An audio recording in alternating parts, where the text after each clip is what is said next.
Here we are, boys. Today, we are doing another Arcane video. I said in the last one, I was gonna talk about Heimerdinger. I wasn't kidding. He's one of the most interesting characters to me. So today, it's Heimerdinger time. I'm just going over why I think his character is cool. I guess you could say this is a bit of a character essay on him, but I just kind of wanted to talk about him. I'm just gonna note now, I kind of forget a bit of season 1.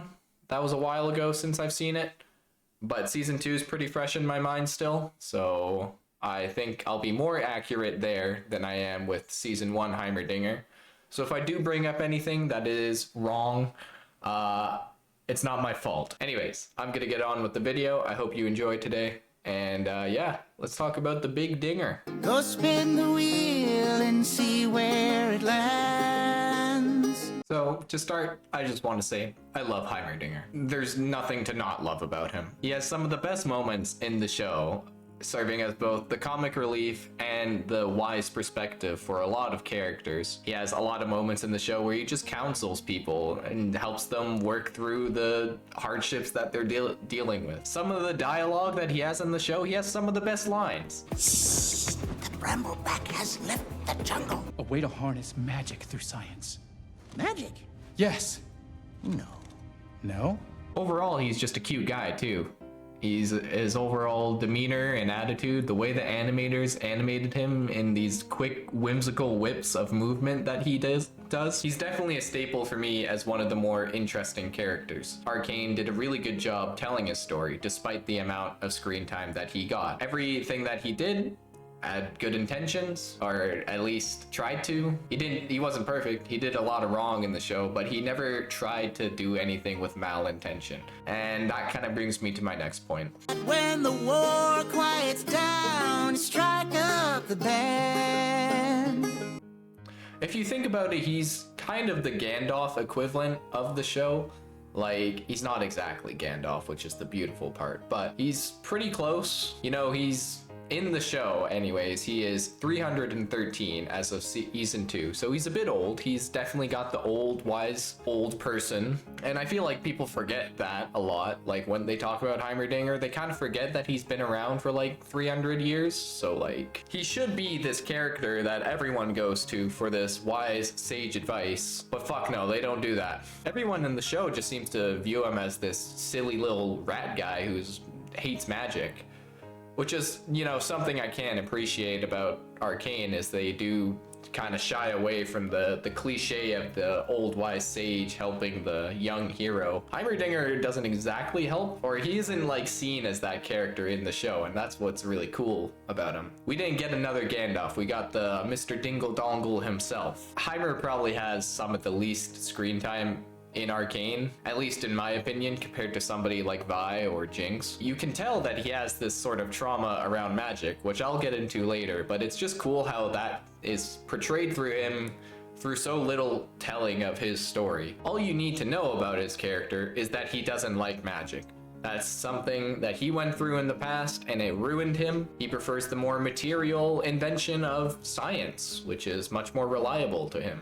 People seem to hate Heimerdinger in season 1 because of what happened between him and Jace, but I feel like people forget that that wasn't Heimer's fault. Heimer was just trying to do good and prevent Jace from doing anything stupid. It's not his fault that Jace is a horny frat boy with bi-curiosity. So yeah, and Jace was the one that turned Heimer out. He casted him out.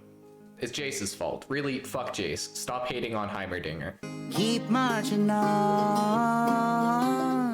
His dislike of magic doesn't come from any sort of jealousy or envy of what magic can do. The big dinger seems to be aware that any sort of use of magic will lead to this negative sacrifice or reaction. Even if what the magic did originally was good, there's always going to be something bad about it. Hence why he prefers the materialistic sort of inventions that he built Piltover up to be. And yeah, people forget that too. He literally, Arcane couldn't have happened without Heimerdinger. Piltover, not a thing without him. So stop hating my little rat. He prefers those like materialistic inventions because they only come at sacrifice to like iron and steel. Whereas with magic, as we've seen in both season 1 and 2, magic can have a lot worse consequences.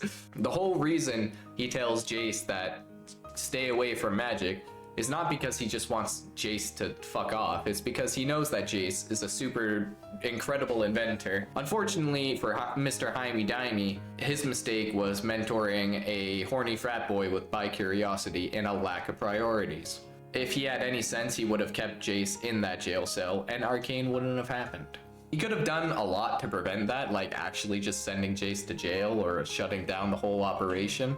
But no, he didn't. He stood on the sidelines, said, "Don't do that." And then it ended up happening. He got kicked off the council and all his power was lost. That's kind of his character flaw in season 1 at least. It was just this ability to not take action, but be upset that action was being taken. He kind of sat on the sidelines and watched the entire ideals of his city be just torn down in pursuit of this magical science that Jace had discovered. Hence why his exile in season 1 kind of felt fitting. It's like, you weren't doing anything to actually try to prevent this or stop this, and you were kind of helping them too. So I can kind of understand why people hated him. He was just kind of the no guy in season 1. But come season 2, he was a lot better. Your brothers and your sisters see where you've been. Speaking of both the seasons, in the 2 seasons that we got, I feel there's a lot of juxtaposition with how the Big Dinger treats both Echo versus Jace. They're like his 2 kids. I'm gonna be using the story of Icarus as a little comparison to this. If you don't know the story of Icarus, that sucks. I don't know it too well too, but I think it's a good metaphor. Anyways, in the first season, Jace is Heimer's pupil. So essentially what Heimer was doing, he was watching Icarus build his wax wings. He taught Icarus how to fly, and then watched Icarus make a straight beeline towards the sun. Despite all his warnings and grumblings, he really didn't have any power over Jace, both physically and like politically or anything like that. Jace was just an ambitious inventor, and he couldn't stop that. Side note, if I was in Jace's shoes, I wouldn't listen to Heimer either. Like, I'd let Mel manipulate me so hard. And oppose that to the end of season 1 and like season 2 in its entirety with Echo. Reason number 457 why Echo is GOATED. Echo found Heimer at like his lowest points, eating trash from the dumpster, scrounging change to fund his escapades. Instead of using his intelligence to, create weapons of war and stuff that he could build for Zahn to fight against Piltover, he simply just brought him to a safe haven. And that gave Heimer a chance of redemption.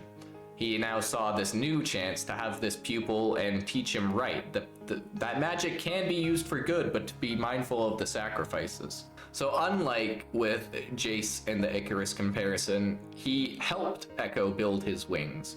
And instead of telling him where not to fly, he taught him where he could fly.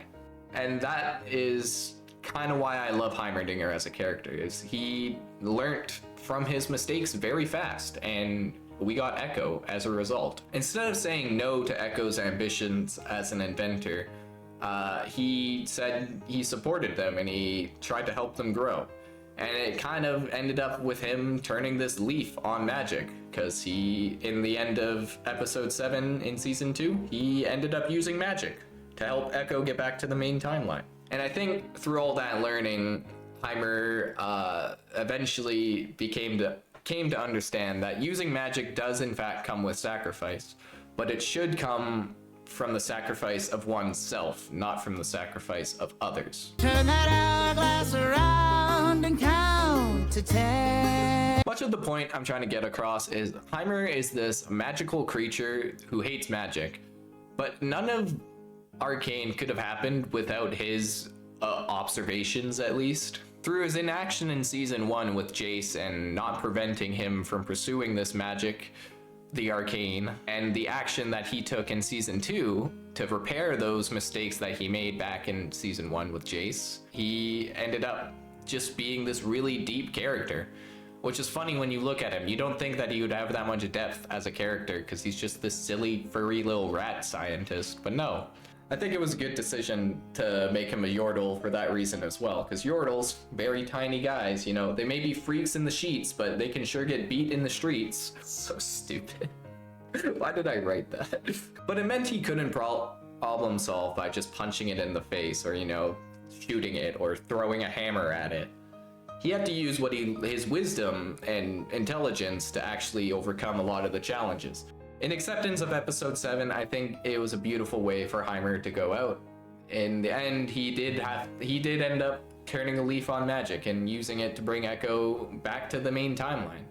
And he only did so in harm of himself, without like putting the lives of others at stake or anything. The only person who died from his use of magic was himself, and that's awesome. He's a cool character. In conclusion, Heimerdinger, goated character.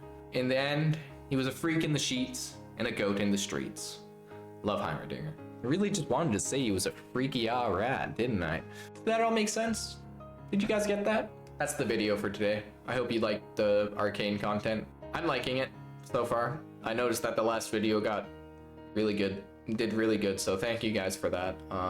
I appreciate it. I love talking about it. It's one of my favorite shows. I hope you all enjoyed today, day 16. We are halfway through the month, so still going strong. Stay tuned tomorrow because I'll have a video for you. Yeah. Have a good one, guys. Be good people. Bye.